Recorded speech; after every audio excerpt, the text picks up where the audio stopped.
No, no, no, no, no, no, no. Wait, wait, wait, wait. Wait, wait, wait, wait, wait.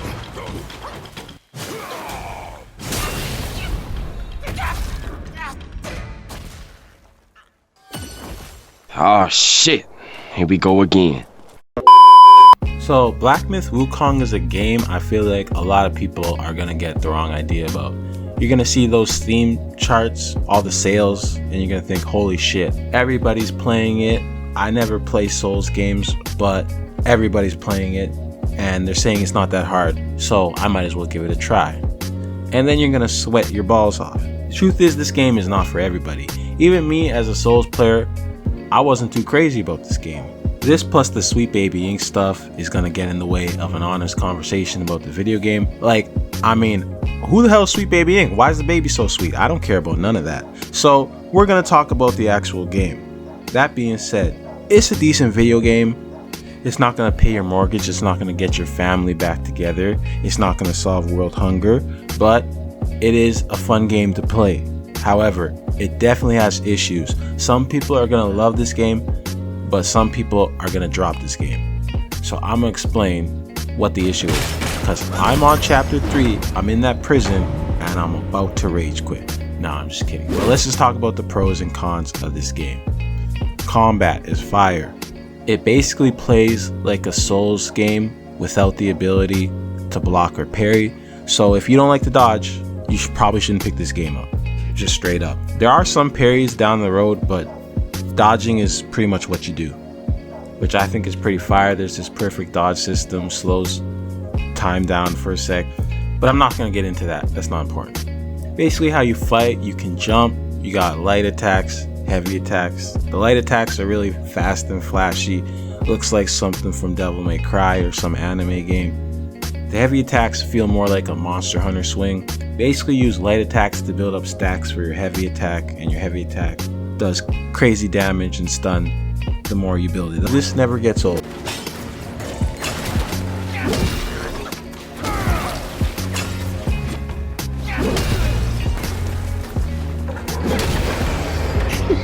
Then you have spells, which are basically skills on cooldown. That's the freeze time stuff you've seen. You can use shadow clones, you can turn into a cloud. It's pretty cool. But the coolest thing you can do is you got these transformations. Some of them are just kind of like assist moves, or you turn into whatever you killed real quick and do a real quick move, then turn back. But sometimes you can outright turn into the boss you just defeated. And this right here, people should take note. More games need to do this. The skill trees in this game are huge, almost endless. Everything you can do in this game has some sort of skill tree for it, and I'd say it comfortably changes the gameplay the more you go down these trees. So yeah, progression on point. Then you got the story. Now, story is a mixed bag. It's focused on Chinese mythology, which is probably going to go over your head if you don't know about it beforehand. So either you got to be Chinese or you got to do a history lesson to really appreciate it. That being said, the cutscenes are really well done. They put a lot into it. It's really creative. You'll see if you do play the game down the line, there's like even stop motion animation and stuff. Half of this game feels like playing through a Chinese theatrical play, which some people might like, some people might not care about, to be honest. Some of it's gonna go over y'all heads, but you can't say it's not good. Some of the voice acting in English is kind of weird though. It sounds good, it's just the dialogue is kind of weird when it's translated. I don't know if that's anybody's fault, but I'm just saying. Graphics are really good. I don't have much to say here. I mean, just look at it. It's pretty good. So I got all these nice things to say. What's the bad part? Well, pretty much everything else about the game I kind of have an issue with. Am I crazy? People call this game Boss Rush, the video game, and it truly is that. I mean, you kill a boss, you walk 2 feet, and then you fight another boss. There's really no downtime, so some people might find that exhausting. Especially if you get stuck on a boss, beat him just to find another boss. The level design in this game, I'm sorry, it's absolutely the worst. It's a slog to get through. The normal enemies are just not fun to fight. I haven't fought one normal enemy that has not irritated me in some way. And the level design, it's like super linear, but you never know where you're going because there's so much invisible walls, but then there's lots of open spaces that hide secrets that I somehow just can't find unless I look up a guide. I would not have found like 5 or 6 bosses I skipped in like chapter 2 alone. Did I mention there's no map in this game? And difficulty, we gotta talk about difficulty with this game. Everybody's getting it wrong. It's all about how much you upgrade. Cause if you upgrade enough, you can just spam spells, spam attacks, stun lock the boss, stomp on him. But if you're underleveled, it's gonna feel like an intense Dark Souls Sekiro fight. And there's no in between. You're either overleveled cheesing the boss or underleveled sweating your balls off. But that's not to say it's bad. Like, I like the gameplay. I like the flow of the combat. I was actually having fun sweating my balls off. It's just a little inconsistent. You'll sometimes steamroll bosses. Other bosses are gonna give you a hard time. And it's different for everybody. I really think it just depends on where you are in the game, like how much you've upgraded, how much stuff you're unlocking or doing. For instance, the final boss of chapter 2 was making me sweat until I found a secret unlock area, beat him second try. Not only that, I had missed 5 or 6 bosses prior to fighting him. So yeah, your experience is gonna vary, but I swear at the end of the day, everybody sweats.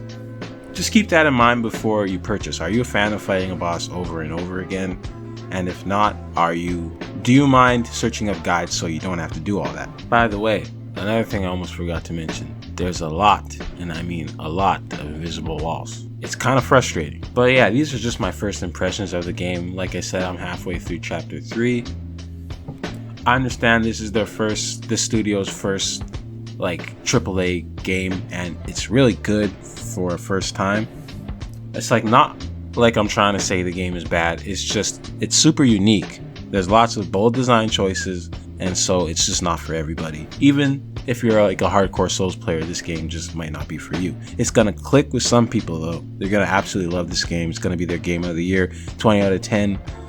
But for me, I really just like the boss fights. You could just take everything else about this game and I'm not really here for it, but those boss fights are really fun. I really want to get a full review out of this game, but honestly, I'm not gonna make it through the review cycle of this game.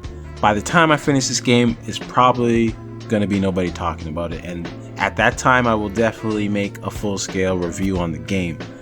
But this is just letting my thoughts out now, because I'm probably just gonna chill on this game for a bit. It's just not for everybody. Not bad, but definitely far from a masterpiece, alright? And I'm sorry, I don't care how many Chinese bots I offended by saying that. Like and subscribe though, because you know they're gonna be on my ass. But I just had to be real, because I want people to know what they're getting into with this game. It's not like I was disappointed buying this game at full price, but I also wasn't blown away. And if you are just slightly intrigued on this game, you're not gonna go wrong getting it at a discount. If you are in love with the game, it's worth the money. It all depends on you. Don't fall into the overhype of a lot of these games just because they go anti-woke. Nobody says anything bad about it. And that's just me. That's just what I really felt like I had to get off my chest, because you're not crazy if you're not feeling this game like everybody else. Because I was starting to go crazy with how much buzz this game is getting, and I'm playing it wondering like what's going on? Why is everybody freaking out? I guess people just don't be playing good games these days. I play a lot of old games, so I have fun playing games. If you're playing a lot of modern games, I could understand why this game is the Magnus Opus. Is that how you even say that phrase? I don't know. I'm yapping. That's all I gotta say. Peace. Obviously, there's performance issues. If you haven't heard about it already, this game has kind of been a meme for its performance issues. I didn't run into anything too crazy except a lot of frame drops. There is a lot of jank, however, like just how the character moves, like certain attacks would whiff when they shouldn't have whiffed and stuff like that.